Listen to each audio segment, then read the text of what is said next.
નમસ્કાર મિત્રો, ક્યારે વિચાર્યું છે કે 365 દિવસ આપણે ચહેરા પર એક માસ્ક લઈને ફરીએ છીએ? બોસ સામે ફોર્મલ માસ્ક, સોસાયટી સામે સિરિયસ માસ્ક અને સોશિયલ મીડિયા સામે પરફેક્ટ માસ્ક.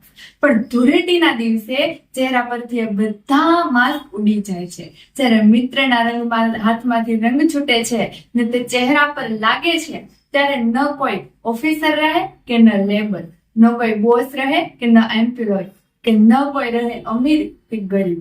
જરા વિચાર કરો, આ ઉત્સવ ક્યારે આવે છે? તો જ્યારે ભગવાનના ભક્ત પ્રહલાદની વાત આવે છે, જ્યારે અહંકારની હોલિકા બળે છે, ત્યારે બધાની અંદર એક ઉર્જા આવે છે. અને એ જ ઉર્જા આજે પણ છે.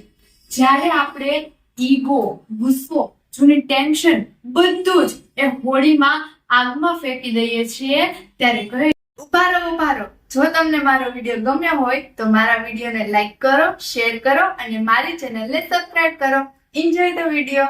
કે ધૂળેટી ફક્ત રંગોની હોળી નથી, ધૂળેટીનો કુદરતનો આવકારો છે અને કહે છે કે તારી અંદરના જૂના રંગને ઉડાડ અને નવા ભર. આ દિવસે નાના ઝઘડાઓ ભૂલાઈ જાય છે, રિસાઈ ગયેલા જૂના મિત્રોનો ફોન આવે છે ને ગલીએ ઢોલના ધબકારા સાથે ગળિયા ઘૂઘરા પણ ગળે ઉતરી જાય છે. ટેકનોલોજીના આ યુગમાં આવી ફિલિંગ્સ એઆઈ તો જનરેટ ના જ કરી શકે. હોળી એટલે માત્ર કોઈ રંગોનો તહેવાર નથી, હોળી એટલે ભાવનાઓનો તહેવાર, હોળી એટલે સંબંધોને ફરી રંગવાનો દિવસ, હોળી એટલે દિલ પર ચડેલી ધૂળને ધોવાનો અવસર.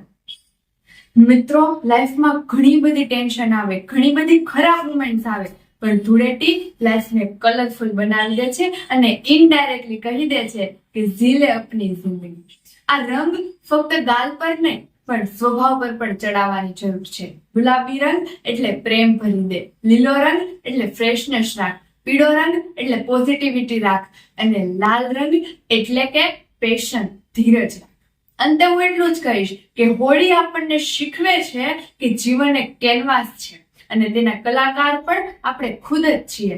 તો આવો પ્રેમના રંગોથી, આનંદના રંગોથી અને એકતાના રંગોથી આ જીવનને સુંદર બનાવી દઈએ. Happy Holi, happy Dhuleti.